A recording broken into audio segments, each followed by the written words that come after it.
2017 read level first के हिंदी भाषा second के हम क्वेश्चन देख रहे हैं। निम्न में से संयुक्त व्यंजन है। संयुक्त व्यंजन श्रेय यहाँ से संयुक्त व्यंजन है। हिंदी वर्णमाला में 4 व्यंजन, 6 त्रैज्ञ और श्रेय यहाँ से संयुक्त व्यंजन है। बाकी कुल 52 वर्ण है और 11 स्वर है व शेष स्वर शेष व्यंजन वर्ण है। मूल्यांकन का क्षेत्र परीक्षा में से होता है। मूल्यांकन का क्षेत्र विस्तृत होता है। मूल्यांकन का क्षेत्र विस्तृत परीक्षा से होता है। पाठ्यक्रम में मूल्यांकन का तात्पर्य शैक्षणिक प्रयासों के परिणाम स्वरूप उत्पन्न व्यवहारगत परिवर्तनों की प्रकृति, धीमा व सीमा के प्रमाण का प्राप्त करना व उनके पाठ्यक्रम प्रक्रिया के पक्षों में सुधार लाने के लिए मार्गदर्शक के रूप में होता है। उपलब्धि परीक्षण का प्रयोग नहीं किया होता है। उपलब्ध शिक्षक की कठिनाई के निदान में ग्रेसन व अन्य शिक्षाविदों ने उपलब्धि परीक्षण बालक की वर्तमान योग्यता व विशेष क्षेत्र में उसके ज्ञान की सीमा का मापन मानते हैं। वर्गीकरण, श्रेणी विभाजन व शैक्षणिक निर्देशन इसके उपयोगी अंग है। शिक्षक की कठिनाई का निदान इसमें सम्मिलित नहीं। चिकित्सात्मक अध्यापन को कहा जाता है। उपचार उपचार कहा जाता है। चिकित्सात्मक अध्ययन उपचार पद्धति को कहा जाता है। कक्षा में पिछड़ेपन के कारणों का निराकरण, निम्न विधियों टोली बनाना, विश्वास उत्पन्न करना, शिक्षण विधि के सुधार, सहानुभूतिपूर्ण व्यवहार से चिकित्सात्मक अध्यापन किया जाता है। पाठ्य पुस्तक रचना के सोपानों का सही क्रम है। पाठ्य पुस्तक रचना के सोपानों का सही क्रम होगा यहाँ से हमारे पास सोपान का क्रम, विषय सामग्री का चयन, स्तरीकरण, प्रस्तुतिकरण। विषय सामग्री का चयन, स्तरीकरण, प्रस्तुतिकरण है। विषय वस्तु की तार्किक ढंग से प्रस्तुत किया जाता है, जिससे बच्चों में विषय वस्तु का सरल व सुगम हो जाती है। श्रव्य दृश्य शिक्षा से तात्पर्य नहीं है शिक्षा के निप्रयोजन बनाना। यहाँ से श्रव्य व दृश्य शिक्षा से तात्पर्य शिक्षा को सुनकर व देखकर कंठस्थ कराया जाता है। इस माध्यम से शिक्षा को अधिक रोचक बनाया जाता है। स्थायी व प्रयोजन योग्य बनाना है। शिक्षा का प्रयोजन बनाना इसमें सम्मिलित नहीं है। सतत व व्यापक मूल्यांकन की विशेषता नहीं है।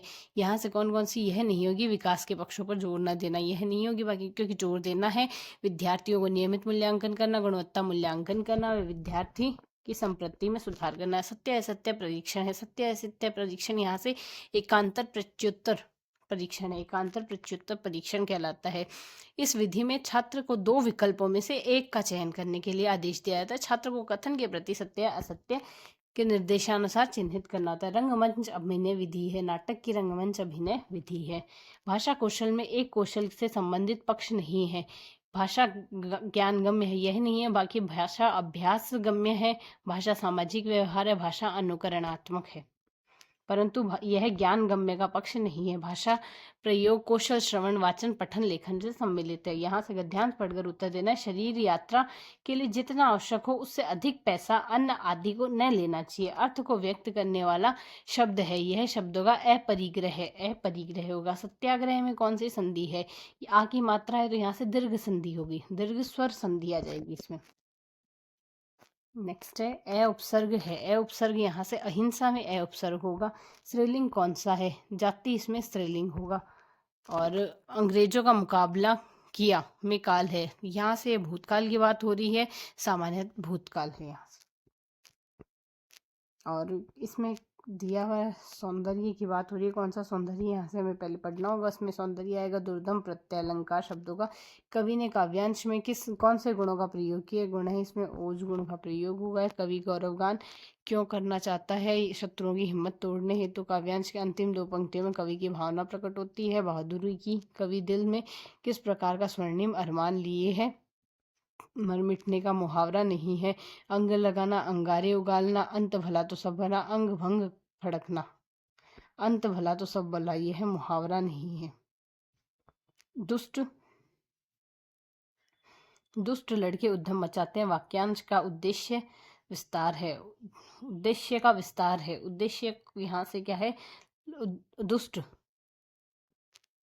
शायद आज रोशनी गुल हो गई और सिनेमा ना हो। गुल हो जाए और सिनेमा ना हो, यह वाक्य भेद होगा। यह भविष्य के बारे में बता रहा है, संदेह कर रहा है, संदेहवाचक हो गया।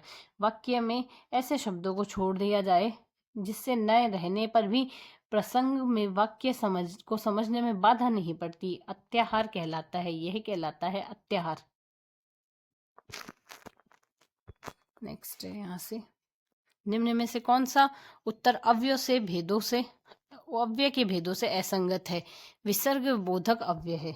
नर्सरी व प्राथमिक स्तर पर कविता शिक्षण की सर्वश्रेष्ठ प्रणाली है। यह प्रणाली होगी गीत व नाट्य प्रणाली। भाषा कौशल है। भाषा कौशल है एक प्रकार का दक्षता प्राप्त करना। प्रोजेक्ट विधि में शिक्षा प्रदान की जाती है। जीवनोपयोगी शिक्षा प्रदान की जाती है। प्रस्तावना का मुख्य उद्देश्य है नवीन ज्ञान ग्रहण करने हेतु तत्पर करना। मौखिक अभिव्यक्ति को आवश्यक है। मौखिक उच्चारण की शुद्धता मौखिक अभिव्यक्ति के लिए आवश्यक है।